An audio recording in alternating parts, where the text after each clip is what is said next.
Alex Kidd is a classic game. Alex Kidd is a really good game. No. Alex Kidd is an absolute classic.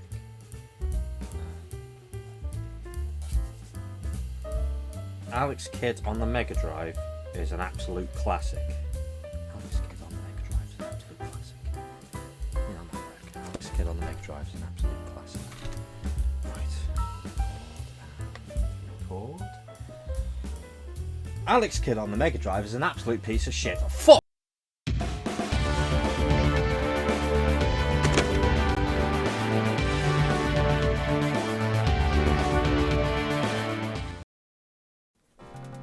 People always bang on about Alex Kidd and how great he is.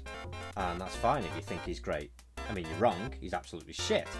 People who had the Master System, who had Alex Kidd at the time, probably did think he was great because there was nothing else decent on the Master System. That's until Sonic came along. And then, who remembers Alex Kidd then? Nobody. But, is Alex Kidd on the Mega Drive any good? Well, let's have a little look.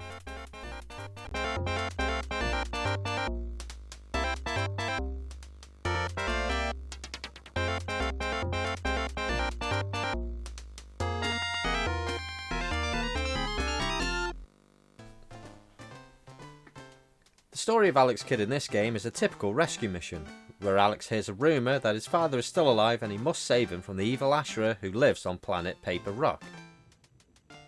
So they live on a planet called Paper Rock, but they're experts at Paper Rock Scissors.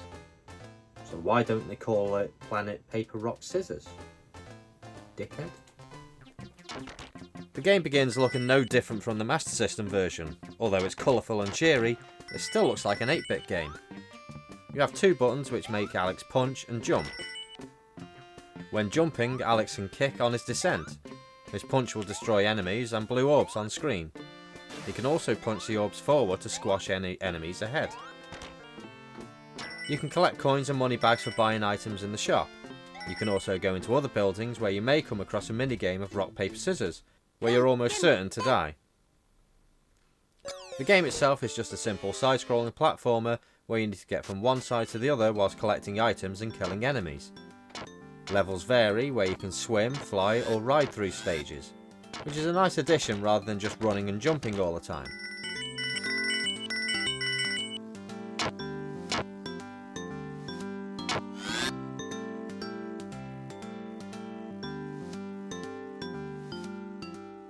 But is this game any good?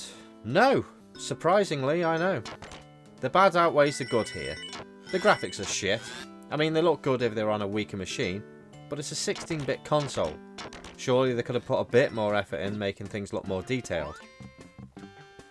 At first glance, I would argue with anyone that this is an 8-bit game. The music is just as plinky and crap as the Master System, and same goes for the sound effects.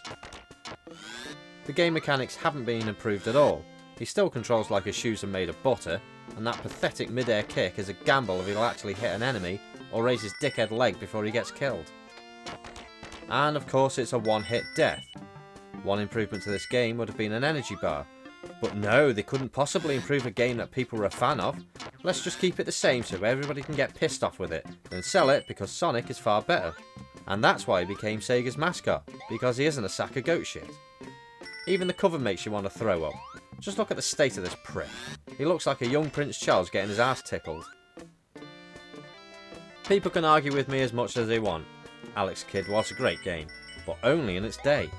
When the Master System finally took off with better games, he just got left behind. And only nostalgic memories will make you think this is good. I thought it was shit back then. The Mega Drive version was a fucking joke, and he'll always be shit. I haven't played the modern DX version, but I'd like to think they'd put some effort into making it a playable game, rather than the shit show that it actually is.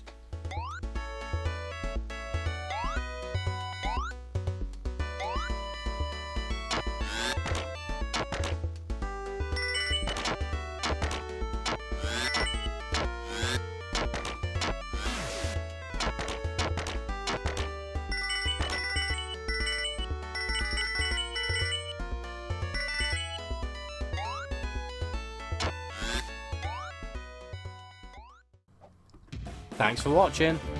If for some strange reason you like my videos, please consider subscribing so I don't feel so unpopular. Do you know what I mean?